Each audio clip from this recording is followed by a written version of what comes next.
Bismillahirrahmanirrahim. Assalamualaikum warahmatullahi wabarakatuh.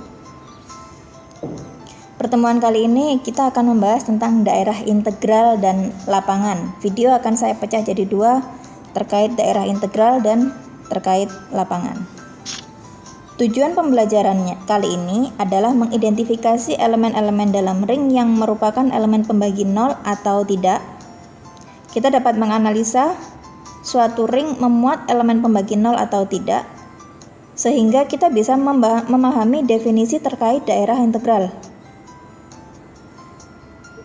Juga dapat membuktikan suatu ring merupakan daerah integral atau bukan.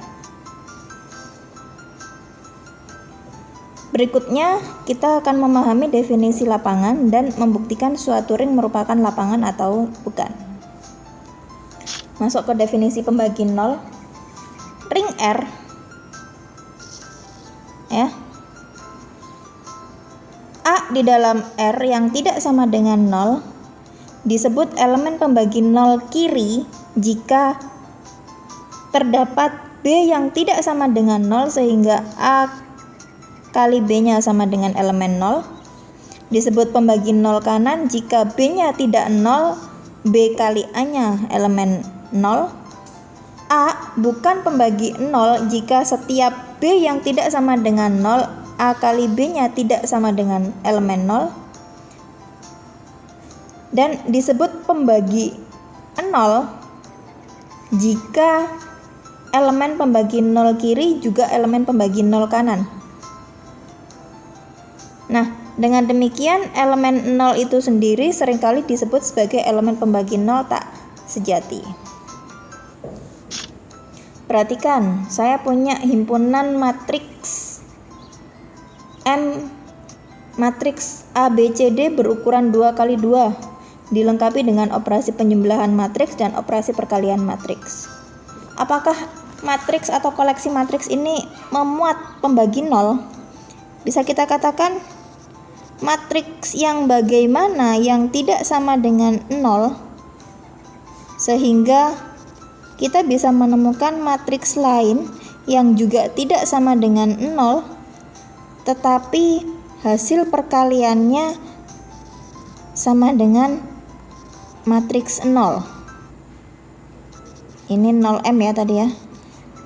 Nah, kita lihat kalau saya beri contoh 2 0 0 0. Di sininya saya kasih 0 0 3 0. Dia bukan elemen 0 karena anggota elemen komponen-komponennya bukan 0 semua. Ini juga bukan elemen 0. Tapi ketika saya kalikan, ini tadi apa? 2 ya.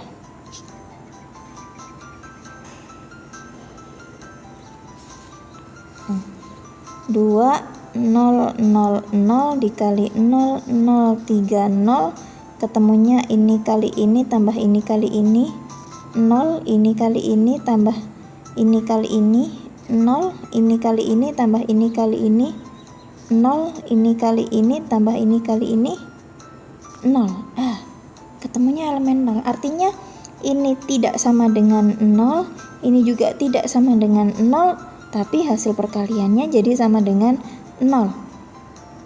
Maka ini disebut pembagi 0.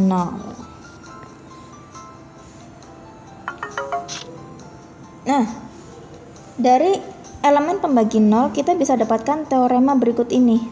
Suatu ring tidak memuat elemen pembagi 0 jika dan hanya jika ring tersebut memuat sifat kanselasi. Berarti sifat kanselasi itu hanya akan berlaku jika ring tersebut tidak punya elemen pembagi 0. Oke, tidak punya elemen pembagi 0. Berarti untuk setiap A yang tidak sama dengan 0, A kali B-nya sama dengan 0 mengakibatkan A kali B-nya sama dengan 0 mengakibatkan B-nya harus sama dengan 0. Tidak memuat pembagi 0 berarti ini harus berlaku semua. Ya. Karena di sini jika dan hanya jika, maka pembuktiannya dua arah. kita harus buktikan bahwa ini berlaku jika dan hanya jika sifat kanselasi berlaku. Kanselasi apa? Kalau saya punya A dikali B sama dengan A dikali C, maka kanselasi mengakibatkan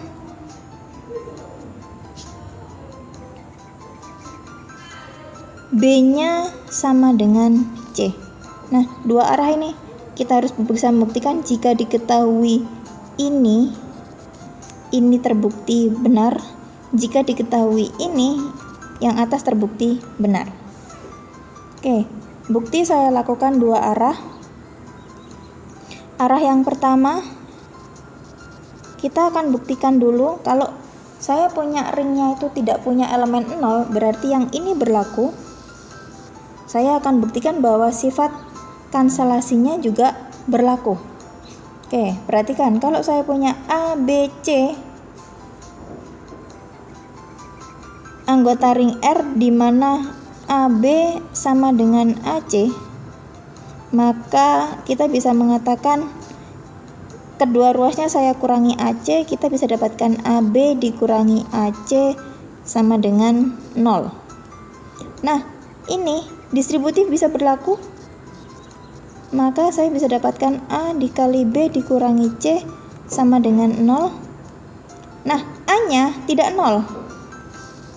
Ya, kalau A-nya tidak 0 dan dia tidak punya elemen 0, hasil kalinya sama dengan 0 mengakibatkan lawan mainnya sama dengan 0. Seperti ini. Sehingga kita bisa dapatkan nilai B sama dengan C. Kanselasi berlaku. Ini pembuktian satu arah. Pembuktian arah sebaliknya berarti kita akan buktikan bahwa kalau sifat kanselasi itu berlaku, maka kita harus buktikan bahwa elemen pembagi nolnya tidak ada. Oke, ganti halaman ya. Arah sebaliknya. Kalau kanselasi berlaku, AB sama dengan AC berakibat B sama dengan C, kita harus bisa buktikan bahwa jika A tidak sama dengan 0, dengan A kali B-nya sama dengan 0, maka B-nya harus 0. Oke, ambil ini berlaku, ambil ini aja deh. Ambil A yang tidak sama dengan 0 sehingga A kali B-nya sama dengan 0. Nah, A kali B sama dengan 0. 0 itu bisa saya ambil dari A kali 0. Nah, kanselasi berlaku. Berarti kalau saya ambil ini sama ini, A kali B sama dengan A kali 0. A-nya saya cancel, saya hilangkan, kita bisa dapatkan B-nya sama dengan 0. Artinya pembagi nolnya tidak ada. Dua arah teorema tersebut bisa dibuktikan. Jika saya punya ringnya tidak punya pembagi nol, kanselasi berlaku. Jika sifat kanselasi berlaku, artinya ring tersebut tidak punya pembagi nol. Kaitannya elemen pembagi nol itu kita bisa masuk ke definisi daerah integral. Suatu ring D, ring yang punya elemen satuan yaitu tadi inverse terhadap operasi perkaliannya, tidak punya pembagi nol, disebut daerah integral. Berarti ringnya tidak boleh punya pembagi nol. Contohnya himpunan bilangan bulat, himpunan bilangan rasional maupun bilangan real. Selama ini kita bisa dapatkan kalau kita punya dua buah bilangan A kali B sama dengan 0, maka salah satunya harus 0. Artinya pembagi nolnya tidak ada. Ya, maka R, Z sama Q adalah daerah integral. Nah, kalau kita berbicara himpunannya himpunan modulo N, katakan saya punya Z3, Z4, Z5, Z9.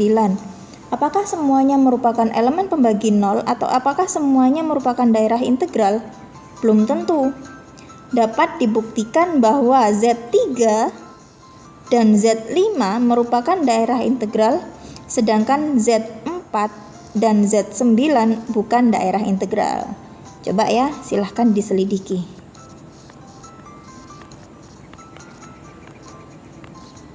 Sekian video dari saya.